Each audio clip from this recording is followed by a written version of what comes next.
Why is it na yung fat dati, demonyo yung fat? Ngayon, yung healthy fats balik na sa diet. Anong ibig sabihin nan? You can drink full fat milk, yung full milk talaga na hindi low fat.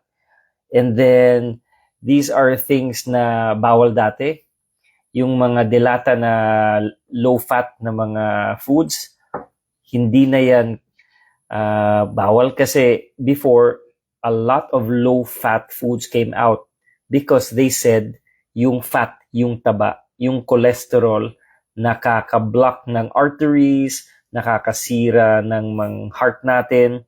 It is actually known now that a lot of the inflammation in foods comes from sugar.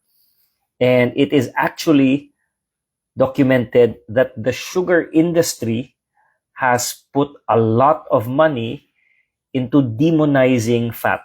So if you thought that fat was actually the culprit, that cholesterol is seen in your plaques, yung cholesterol na nasa barado na ugat are actually like yung bumbero. Kung saan may sunog, pupunta yung bumbero. So yung cholesterol sa arteries natin are trying to actually lower the inflammation in that area. They are not actually the cause.